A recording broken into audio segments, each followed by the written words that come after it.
Processed foods are bad. They make you fat, they make you sick, they make you old, and they make you weak. Or is what we have been hearing, right? Well, it's not that simple. In this video, we're going to break this whole shit down, this whole confusion down of what to eat every day and what to not eat every day.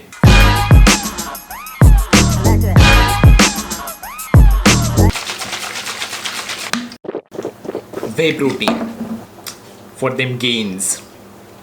Not so much though. You see, we cannot put all the processed food under one category and say you should avoid it. That is bad for you, because our whey protein, our beloved whey protein of all the bodybuilders, fitness, professional nutrition professionals, our beloved whey protein is an ultra processed food. I mean, look at it. Have you ever seen this shit growing on trees or walking on grass? I bet not. But still, whey protein is one of the most healthiest things you can include in your diet, supported by science, supported by literature. And this is not an exception.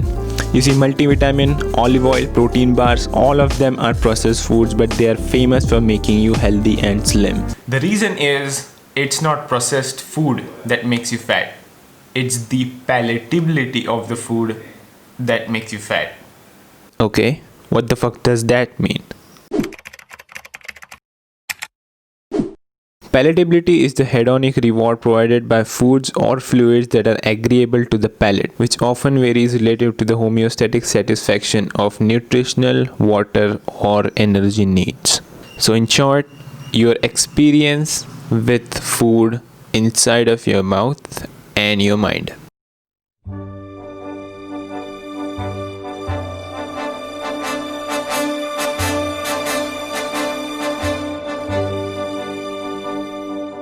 Take chips for example. The packaging, the incredible mouth-watering smell, the texture, the salty, tangy, buttery taste, the crunch, oh my god, the crunch. Tell me one food in nature that comes anywhere close to this thing. Our brains are literally not made for this. But this, on the other hand, is literally made in a laboratory with millions and millions of dollars and resources and genius food chemists to make this hack your brain into making you eat more of it and making you fat. This food is cleverly engineered to make you fat. Not in a sense where you just put it in your mouth and it adds to your belly, not like that. Of course not. It's all about how many calories you eat and all that shit. But you see, no calorie counting is going to help you if you cannot stop eating this. And this is where the whole problem is. It's not the processing of the food that does this. It's the mixing of the food in a certain way that creates problems. Now take something like a slice of bread, right? Bread is a very vilified food, right? Everybody says that you shouldn't be eating white bread and things like that. Bread is something that if you take even a bite, right, even a single bite, if you can even finish like half of this slice, it's an achievement. Because this is one of the most bland, most dry, not palatable food ever. Alright? However, lather this bread with salted butter. Oh boy. Put a little mayo on it. Put some grilled chicken, some tomato ketchup, some shredded cheese and something like that, and have a go at it. Oh my god.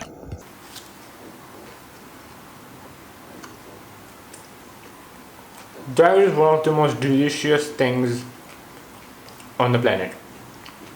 In all honesty. Something that was... Wait, let me finish this. Alright. So something that was so bland just a few minutes ago that even eating half of it was an achievement. A plain slice of bread. Now it is so damn palatable that I can eat at least 1 billion of them in one sitting. Alright? And this was like a homemade stuff. This wasn't even like those chips that were made in a laboratory by like genius chemists and millions of dollars behind them. This was just taking few ingredients together, putting them together and making something super palatable. And that is our problem there. The problem isn't the processing of the food. The problem is putting and hacking together multiple ingredients to make your food so damn palatable that not only are you going to eat more food than you need right now, right this second when you're eating that, you're going to set yourself for a ton of cravings for the rest of the day and probably even tomorrow and day after tomorrow. So now you may ask, am I not allowed to eat anything that tastes good? Am I not allowed to eat anything that I enjoy? Am I going to start putting on fat the moment I bite into a burger or something? Absolutely not. This is not what I'm saying here. All right. What I mean to say is you need to understand that the palatability of food is very, very intimately linked to the chemistry of your brain. And if you eat frequently enough, it's going to basically, your body is not built to handle all this hyper palatable food at a very frequent rate. Now you might say, I definitely don't eat a burger every single day. I definitely don't eat a pizza every single day. Correct. But you do include, most of us do include a lot of spice in our food. Most of us do eat a lot of, not a lot of, but maybe cookies or Maggi or namkeen, and all of these things do fall under this category of hyper palatable foods that we should be avoiding on a day-to-day basis. So I'd say try and limit all these foods that you have been eating.